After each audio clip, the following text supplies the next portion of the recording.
day, everyone. It's Dr. ElKhoury with NeuroCare and Slidell Memorial. Thank you for listening to the presentation and for your time. We're going to be talking about intracranial hemorrhage today. So just for definition perspective, there's intracranial. So intracranial means inside the skull, pretty much. And remember, before you get to the brain itself, you have the meninges and all the spaces around them, and then you get into the brain. And then you have intracerebral hemorrhage, which is the brain inside, the bleed inside the brain itself. And usually ICH is parenchymal bleed and ventricular hemorrhage. So brain parenchyma bleed or inside the ventricle is ICH, and then you have or intracerebral hemorrhage, and then you have hemorrhage outside the brain that we also discussed: subarachnoid hemorrhage, subdural hemorrhage, and epidural hemorrhage. And here are some examples. The first one on the right side of the screen, the first image, intracerebral hemorrhage. You see it in the parenchyma. The other one is in the right lateral ventricle, ventricular hemorrhage.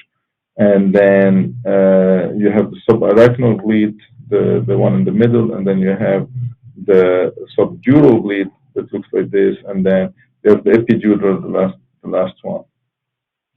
Very important, really, from a message perspective. Acute blood is going to appear blood on the CT.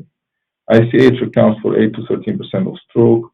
The problem with bleeding is not only it damages the tissue. If it's large, it can cause herniation, which is compression, because the parenchyma is inside the skull, and then once you have a new lesion, new mass, this happens acutely, it's going to press on the brain.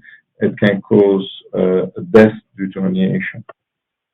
Etiology, most common is hypertensive. We see patients coming in with a blood pressure systolic in the 200, diastolic in the 120, 130, 140. Sometimes it can be a reperfusion injury after the reperfusion of a blocked vessel. And then, last but not least, we see it as a vascular malformation, AVM, arteriopathy, patient on blood thinner, aneurysm rupture, tumors that can bleed, venous obstruction that can cause hemorrhage after this. Incidence ICH affect 12 to 15 per 100,000, including 350 hypertensive hemorrhages per 100 elderly individuals. Clinical presentation, sudden onset of symptoms, usually patient becomes sleepier, can become obtunded, can become comatose, nausea, vomiting, depending on the location, headache, seizures, and focal neurological deficits, weakness on one side, decreased sensation, visual changes, etc.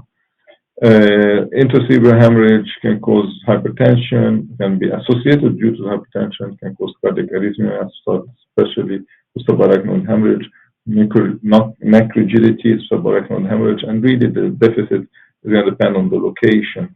In the thalamus, they can have sensory loss, weakness, gaze paresis. Really, brainstem can cause as well weakness, decreased level of consciousness. Cerebellum can cause ataxia, coordination difficulty. Causes, as I discussed a little bit earlier, hypertension. Hypertension is the most common cause of intraparenchymal bleed.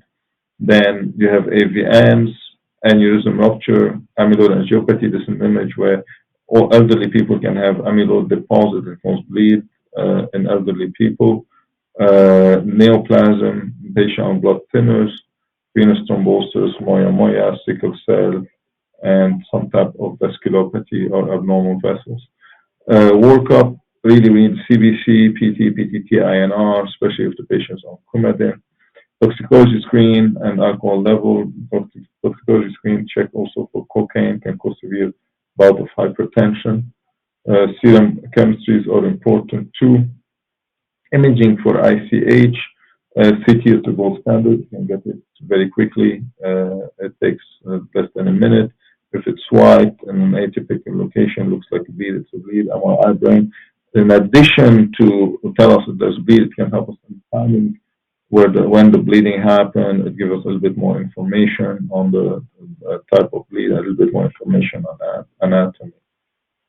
Treatment, crucial. Lower blood pressure, don't lower it very quickly. so you can get the patient better. If there's a coagulopathy, try to reverse it as fast as possible. Patient blood thinner, give medication to reverse it. Seizures, treat the seizures accordingly.